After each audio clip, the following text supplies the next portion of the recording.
నమస్తే. నేను Sahiti, internationally certified yoga trainer and dietitian. So, నేను తొందరలో క్లాసెస్ స్టార్ట్ చేస్తున్నాను. మీకు ఇంట్రెస్ట్ ఉన్నట్టయితే కింద చూపిస్తున్న నంబర్స్‌కి మెసేజ్ లేదా కాల్ చేయొచ్చు. ఇప్పుడు టాపిక్ వచ్చేసి fat loss, full body fat loss. చాలామంది ఫ్యాట్ లాస్ అయ్యే ప్రాసెస్‌లో నేను వెయిట్ తగ్గట్లేదు కదండీ! నేనేం చేయాలి అని అడుగుతా ఉంటారు. అంటే లైక్ ఫాస్టింగ్ చేయొచ్చా? అంటే లైక్ కంటిన్యూయస్ వాటర్ ఫాస్టింగ్ అంటున్నారు. ఇంకేదో ఫ్రూట్ ఫాస్టింగ్ అంటున్నారు. 1 మీల్ ఎ డే అంటున్నారు. ఇట్లా రకరకాల ఫ్యాట్ డైట్స్‌కి ఎందుకెళ్తున్నారు? అసలు అట్లా విమెన్ అయ్యుండి మనం 10 డే ఫాస్టింగ్, వాటర్ ఫాస్టింగ్ అసలు బతకగలుగుతారా? మీరే ఒకసారి ఆలోచించండి. హార్మోన్స్ ఎట్లా అవుతాయి? బ్రేకప్ అవుతాయా లేదా? జుట్టు ఉంటుందా? డెఫిషియన్సీస్ రావా? కొంచెం జాగ్రత్తగా ఉండండి. అసలు ఎవరో ఏదో చేస్తున్నారు, నేను అది చేస్తాను. ఎందుకు అంత మొండి పట్టుదల వెయిట్ గురించి? మీకెలా అనిపిస్తుంది ఆలోచించండి. మీకు డల్ అనిపిస్తుందా? మీకు ఫేటిగ్ అనిపిస్తుందా? మీకు ఏదైనా ఇబ్బందులు అనిపిస్తున్నాయా? ఆ ఊరికే ఆయాసంలాగా అనిపిస్తుందా? ఇట్లా వందల రకాలుంటాయి బాడీకి. ఫస్ట్ అది అబ్జర్వ్ చేసుకొని అవన్నీ స్లో రూట్ కాజ్ ఏంటో గమనించుకొని సెట్ చేసుకుంటూ రండి. ఇప్పుడు వెయిట్ అనేది ఊరికే రాదు. మొండిగా ఉంది అస్సలు తగ్గట్లేదంటే మీకేదో ఒక హెల్త్ ఇష్యూ ఉండొచ్చు, హార్మోనల్ ఇష్యూ ఉండొచ్చు. Be it male or female. అవునా? సో, అందుకని ఫస్ట్ ఆ రూట్ కాజ్ తగ్గించుకోవాలి మనం. దానికి కాన్సంట్రేషన్ పెట్టుకోండి. అండ్ సెకండ్ పాయింట్ వచ్చేసి, మీకు నేను వెయిట్ తగ్గట్లేదు, కానీ చూడ్డానికి కనిపిస్తున్నాను. ఇంకేంటి వెరీ హ్యాపీ కదా! మీకు మజిల్ బిల్డప్ అవుతుంది కదా! సో, మరి ఆబ్వియస్లీ వేయింగ్ స్కేల్ మీద సడెన్‌గా ఎందుకు తగ్గుతారు? అండ్ ఇంచ్ లాస్ వస్తుంది. చూసుకోండి. ఇంచ్ లాస్ రావాలి. పట్టని బట్టలు కూడా మంచిగా ఫిట్ అవ్వాలి. చూసేవాళ్ళు మనకు చెప్తా ఉంటారు. "అరే! తగ్గినట్టున్నావు కదా! బక్కగా అయినట్టున్నారు కదా!" అంటారు చూసారా? Again that is also very good. So, ఇవన్నీ కూడా చాలా చాలా మంచి ఆప్షన్స్ అనమాట. వెయిట్ లాస్ అవుతున్నారు అని చెప్పడానికి. సో, వేయింగ్ స్కేల్ మీద ఎగ్జాక్ట్‌లీ ఆ నంబర్ మీద డిపెండ్ అవ్వద్దు. ఓకేనా? సో, ఫ్యాట్ లాస్ అవ్వడానికి నేను మంచి ఆసనాస్ చూపిస్తాను. దీంతో పాటు ఫుడ్ కూడా కరెక్ట్‌గా తీసుకోండి సరిపోతుంది. రెగ్యులర్‌గా ప్రాక్టీస్ చేసుకోండి. కాళ్ళ మధ్యలో స్పేస్ తీసుకొని, సర్వాంగ పుష్టి తీసుకుందాం. సర్వాంగ పుష్టి వన్ ఆఫ్ ది బెస్ట్ ఆసనాస్‌లా కన్సిడర్ చేస్తామని చెప్పాను కదా! మీకు ఇంతకుముందు కూడా right on top, left bottom, స్లోగా లెఫ్ట్, రైట్, లెఫ్ట్ చాలా స్లోగా చిన్న బ్యాక్ స్ట్రెచ్ ఇవ్వండి. మళ్ళీ స్లోగా చిన్న బ్యాక్ స్ట్రెచ్. మీకు వర్టిగో లాగా ఉంటే ఈ ఆసన అవాయిడ్ చేయండి. 10 రౌండ్స్ ఇటు సైడు లెఫ్ట్, మళ్ళీ same left, right, back 10 rounds వచ్చేలా చూడండి. సో, మొత్తం ఓవరాల్‌గా మనకి ఎంతొస్తాయి? 20 రౌండ్స్ వస్తాయి. సో, చాలా స్లోగా రైట్ 90, లెఫ్ట్ 45. వీరభద్రాసన్ మీకు తెలుసు. వీరభద్రాసన్ మనం చాలా సార్లు రకరకాల డైనమిక్ మూవ్‌మెంట్స్ చేశాం కదా! సో, స్లోగా ఇంకొంచెం డిఫరెంట్ ఆసన నేర్పిస్తాను. కానీ కొంచెం కేర్‌ఫుల్‌గా, జాగ్రత్తగా రైట్ హ్యాండ్ స్ట్రెచ్ చేసి మీకు ఆ ఫ్లెక్సిబిలిటీ అనిపిస్తేనే మీరు ప్రాక్టీస్ చేయండి. అదర్‌వైజ్ జస్ట్ డైనమిక్ మూవ్‌మెంట్స్ తీసుకోండి ఫస్ట్. ఇదే 20 రౌండ్స్ ప్రాక్టీస్ చేసుకోండి. ఇప్పుడు ఈ ఆసన చేసేటప్పుడైనా సరే, మీరు 1 రౌండ్ ఆసనాలోకెళ్తే ఇంకొక 10 రౌండ్స్ డైనమిక్ మూవ్‌మెంట్స్ ఇచ్చేసేయండి. 1, 2, 3 మీరు కొంచెం బిగినింగ్‌లోనే ఉన్నాము అనుకుంటే మాత్రం ఈ ఆసన ప్రయత్నం చేయాల్సిన పని లేదు. సో, జస్ట్ డైనమిక్ మూవ్‌మెంట్స్ తీసుకోండి. Same left 90, right 45 stretch. చాలా స్లోగా స్ట్రెచ్. Slowly centre. మళ్ళీ సేమ్ డైనమిక్ మూవ్‌మెంట్స్. 1, 2, 3, 4 ఇలా 10 రౌండ్స్ రాని.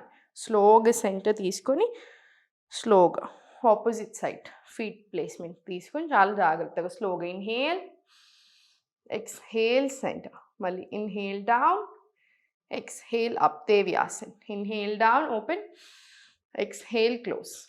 Inhale, exhale. నీస్ మీద అసలు ప్రెషరే పడదు మనకి ఈ ఆసనాలో కూడా.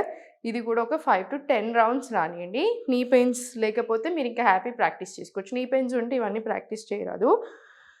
స్లోగా సెంటర్ తీసుకొని రైట్ లెగ్ సైడ్ తీసుకొని, స్లోగా సెంటర్ తీసుకొని సైడ్‌కెళ్ళిపోండి. స్ట్రెచ్. చాలా స్లోగా centre. Slowly to right stretch. Slowly hand open Trikonasan. మళ్ళీ చాలా స్లోగా సెంటర్. 5 రౌండ్స్ ఇటు side same. Right forward, left sideways same Trikonasan. మళ్ళీ స్లోగా పైకి. Slowly centre. ఈ ఆసన కూడా అంతే. 5 రౌండ్స్ ప్రాక్టీస్ చేసుకోండి. మీకు ఎక్కడి వరకు బెండ్ వస్తే అక్కడి వరకు రండి. నీస్ మాత్రం స్ట్రెయిట్ ఉండాలి. ఈ హ్యాండ్ కూడా పైన స్ట్రెయిట్ ఉండేలా చూసుకొని సరిపోతుంది. 5 రౌండ్స్ రానివ్వండి. ఓకేనా? Slowly centre. Slowly Malasan. 1 deep breath in and out. మళ్ళీ చాలా స్లోగా మలాసన్లో చూడండి. ఫ్రమ్ మలాసన్ కిందికి డౌన్, స్లోలీ అప్. మీకు ఇట్లా ఇబ్బంది అవుతే టోస్ హోల్డ్ చేసుకోండి. అది కూడా ఇబ్బంది అనిపిస్తే స్లోలీ మీకు ఎక్కడి వరకు అయితే కంఫర్టబుల్ ఉన్నారో అక్కడి వరకు వెళ్ళొచ్చు. Slowly down. మళ్ళీ ఇన్హేల్, ఎక్స్హేల్ చాలా స్లోగా పైకి. Inhale down. Exhale up. Slowly కిందికి మొత్తం కిందికి వచ్చి నోజ్ అవుట్ సైడ్ పాయింటింగ్ ఉన్నప్పుడే ఇన్హేల్ తీసుకోండి. చిన్న హోల్డింగ్ వస్తుంది. Exhale down. One last round. Inhale down. Exhale చాలా స్లోగా పైకి. స్లోలీ సెంటర్ తీసుకొని స్లోలీ స్టార్ట్. 1 మీకు ఎంత కుదిరితే అంత డౌన్ తీసుకొని 2 3 4 5 6 7 8 9 10 11 12 ఇలా 20 రౌండ్స్ రాని. మీకు ఇప్పుడు ఇక్కడ వరకు ఉన్నా సరే ఇట్లా తీసుకోండి, కానీ నీస్ అస్సలు బెండ్ అవ్వకూడదు. నీస్ బెండ్ అవుతే ఓవరాల్ పాయింటే మిస్ అయిపోతుంది. మనకు కావాల్సింది త్రూ అవుట్ ద లెగ్స్ మీద స్ట్రెచ్ రావడం. వెరికోస్ వీన్స్ స్ట్రెంగ్తన్ అవడానికి అన్నిటికీ కూడా చాలా మంచిది. స్లోగా సెంటర్ తీసుకుని ఇప్పుడు జంపింగ్ జాక్స్ 2 3 4 ఇలా స్ట్రైట్ చూస్తూ 20 to 30 జంపింగ్ జాక్స్ తీసుకొని complete relax. 2 to 3 deep breaths నిండా రిలాక్స్ చేసుకుని 5 to 6 సెట్స్ ఆఫ్ సూర్య నమస్కారాలు ప్రాక్టీస్ చేయండి. Everyday with breath work practice చేసుకోండి. చాలా చాలా మంచిగా ఉంటుంది రిజల్ట్. ఫుడ్ కంట్రోల్ చేసుకోవడం చాలా ఇంపార్టెంట్. తిన్న వెంటనే కంపల్సరీ నడవడం చాలా చాలా ఇంపార్టెంట్. ఏం తింటున్నారు, మీ బాడీకి ఏం సూట్ అవుతుంది అది తినండి. మీ బాడీని తగ్గట్టు తినండి. ఇంత న్యూట్రిషనల్ ఫ్యాక్ట్స్ ఈక్వల్ టు అని పెట్టుకొని కాకుండా ఇప్పుడు ఫర్ ఎగ్జాంపుల్ ఒక రాజ్మా ఉంది లేదా బీన్స్ కర్రీ ఉంది. నేను మీకు ఎప్పుడు ఇదే ఎగ్జాంపుల్ చెప్తూ ఉంటాను. ఫస్ట్ మీకు పడట్లేదు అనిపిస్తే స్లోగా చిన్న చిన్న చేంజెస్ చేయండి కుకింగ్లో. అంటే మనకి కుకింగ్ చేసేటప్పుడు పోసులో జీలకర్ర ఎలా అయినా వేస్తారు కాబట్టి గార్లిక్ జింజర్ వేసుకొని చూడండి. దీంతోపాటు ఇంగు యాడ్ చేయండి కంపల్సరీ. ఆ తర్వాత బటర్ మిల్క్ తీసుకోండి. వజ్రాసనంలో కూర్చొని వాక్ చేయడం ఇట్లాంటివి చేయండి.